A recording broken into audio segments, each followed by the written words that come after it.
Bonjour, bienvenue dans votre JT de l'agglomération du Saint-Quentinois. Aujourd'hui, je vous propose une édition tournée vers l'environnement.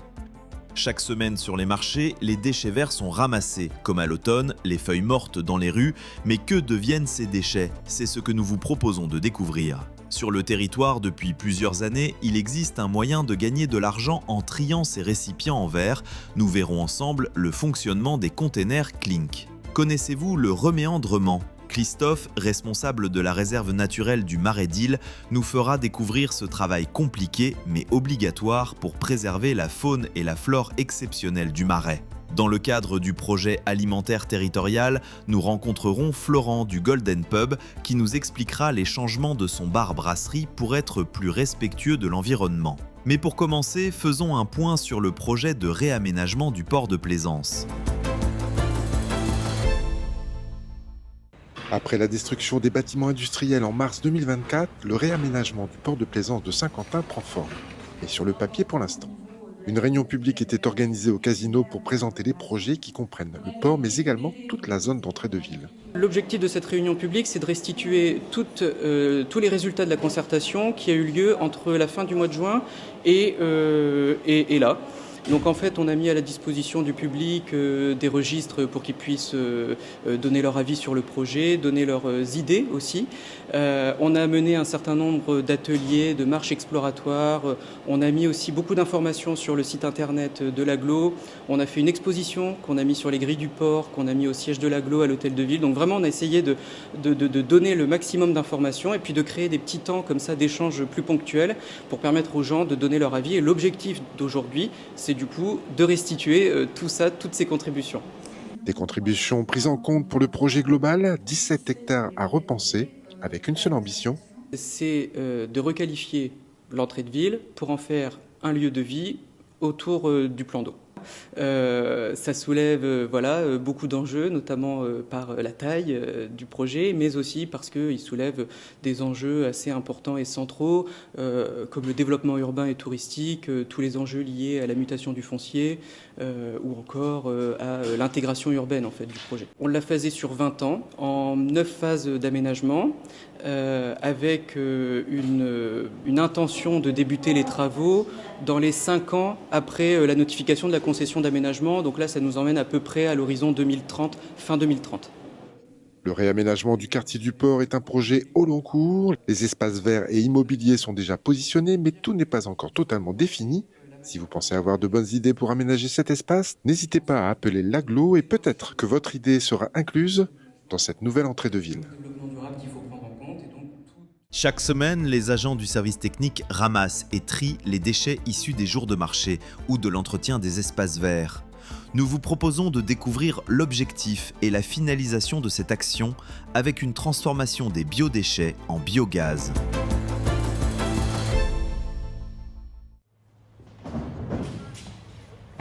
Mercredi 13h, fin de marché. Rien de particulier, sauf que cette fois-ci, un petit geste en plus a été demandé à chaque vendeur.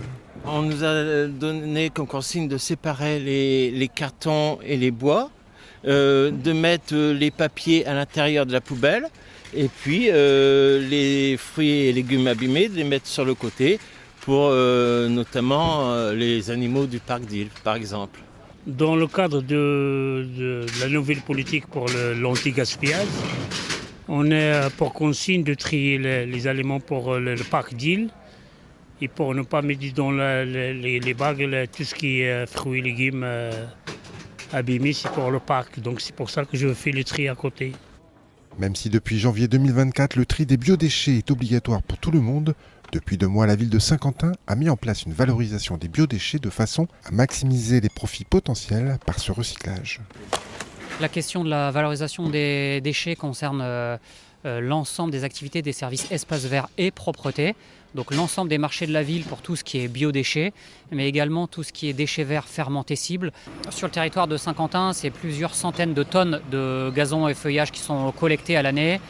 Depuis la mise en route du dispositif de méthanisation, il faut savoir que sur le démarrage mois de septembre, c'est un peu plus de 11 tonnes de déchets verts fermentescibles qui ont été collectés, qui sont ensuite entreposés sur une plateforme du service Espace Vert avant transport directement sur le site de méthanisation.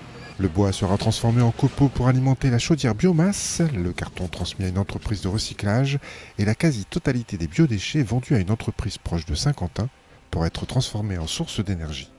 Un biogaz obtenu par le travail de certaines bactéries et le principe de méthanisation.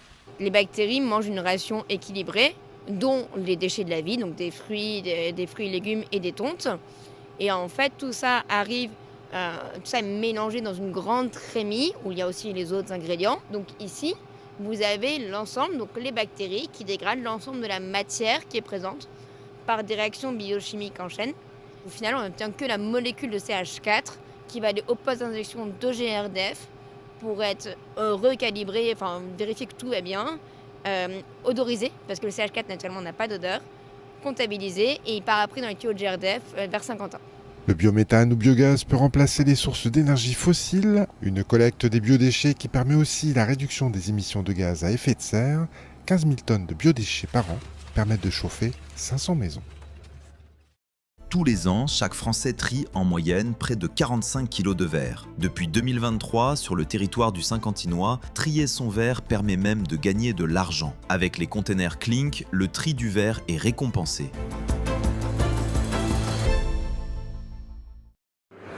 Savez-vous que le verre est un matériau qui peut se recycler à l'infini?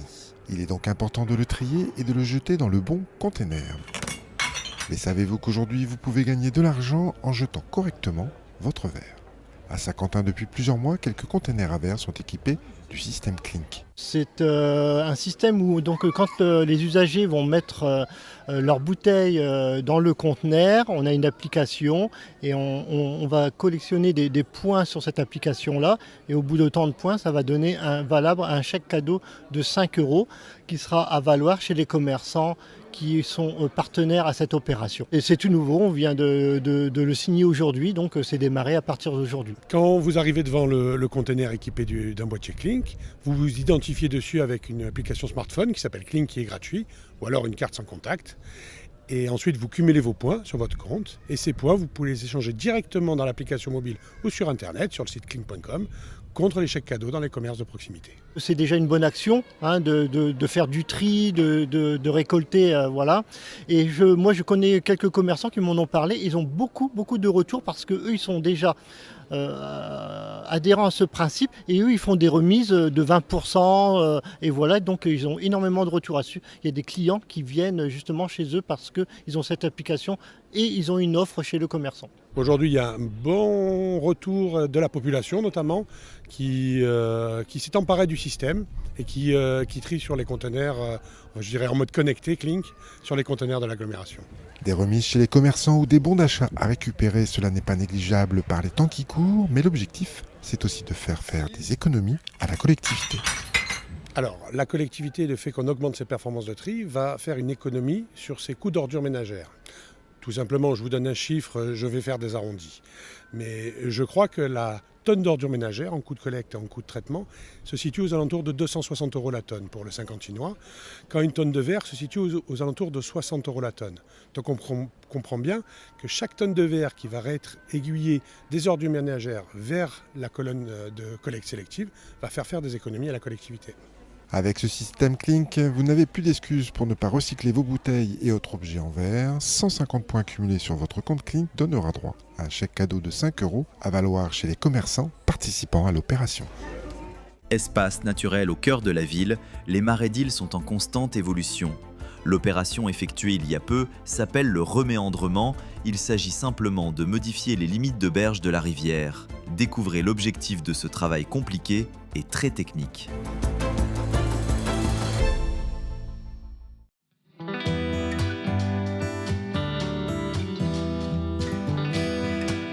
Depuis le Moyen-Âge, les marais d'Ille sont réaménagés par l'homme. Aujourd'hui, Christophe nous emmène au cœur du marais, sur la Somme, dans une zone en travaux. Alors là, on va en direction des rives de la Somme qui vont être restaurées, qui sont en cours de restauration. Donc c'est de reconstituer des berges un peu plus étroite, que le cours d'eau soit un peu moins large, qu'il soit plus rapide par le fait qu'il soit moins réchauffé, hein. Donc plus de vitesse, plus d'oxygène, une petite amélioration du tronçon de la Somme sur une partie du Marais d'Ille. Le tronçon en cours de travaux a lui été créé en 1968 et depuis, les berges fatiguent, ce qui change la vie dans et autour de la rivière. Ici, c'est 260 mètres de berges qui vont être réaménagés. Alors les berges, pour les tenir, c'est pas évident. Donc c'est des pieux, comme on voit à droite et à gauche là, de là où on circule.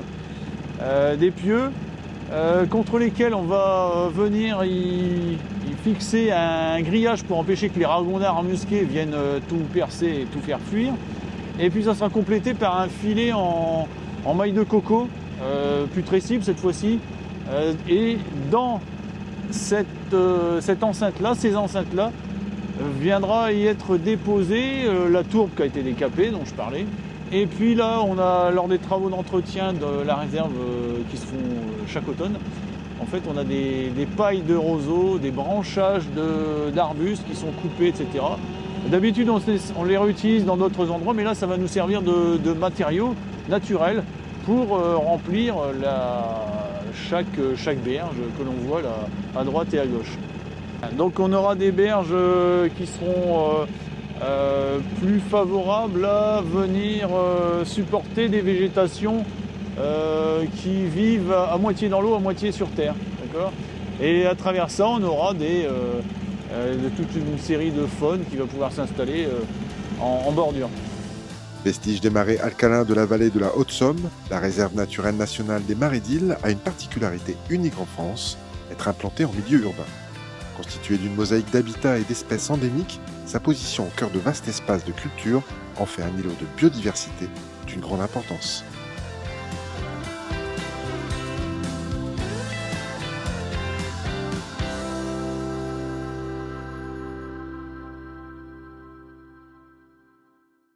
Dans cette édition, le portrait d'acteur vous emmène à la rencontre de Florent, gérant d'un bar-brasserie, qui nous explique comment il travaille avec les artisans locaux et comment il réfléchit sa carte pour limiter les déchets.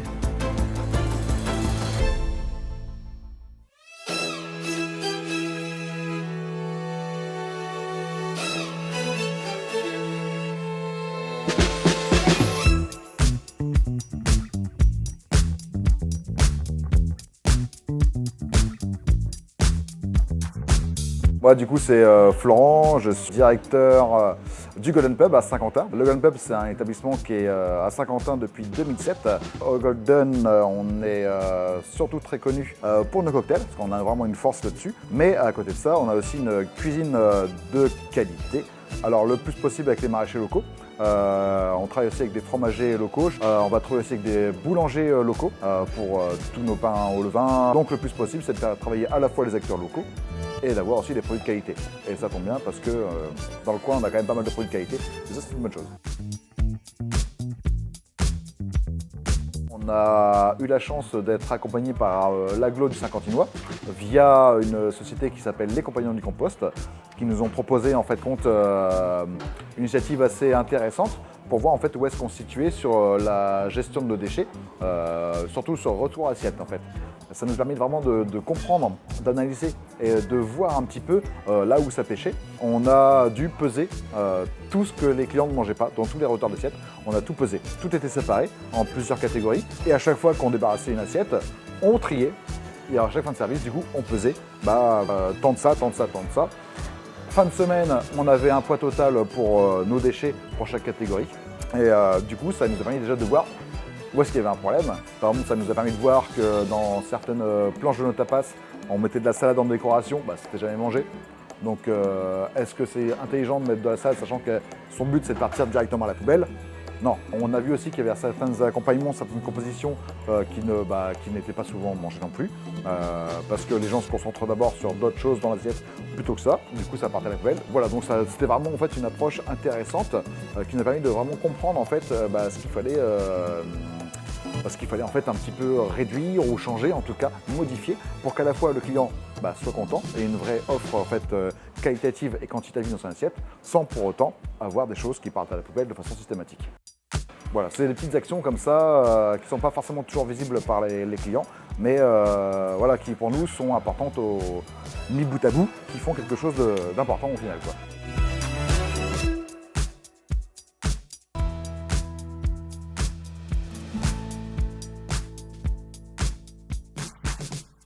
Finissons par l'agenda et les infos pratiques de l'agglo. À Saint-Quentin, attention, la collecte des sapins de Noël s'arrêtera le vendredi 16 janvier prochain. Il ne vous reste que quelques jours pour vous débarrasser de votre conifère, un service proposé dans tous les quartiers de la ville. À Flavie-le-Martel, soirée tartiflette le 17 janvier à 19h.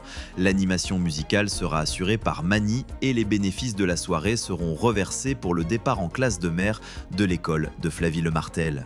Le dimanche 22 février, à Morcourt, aura lieu la 33e édition des 10 km de Morcourt. Cela paraît loin, mais avec le succès de l'épreuve, les places sont chères, alors dépêchez-vous de vous inscrire. À Gauchy, on prépare déjà la fête du printemps qui aura lieu le 3 mai, un rendez-vous incontournable pour les amateurs et les professionnels du végétal, des produits du terroir et de l'artisanat. Passons maintenant aux infos pratiques.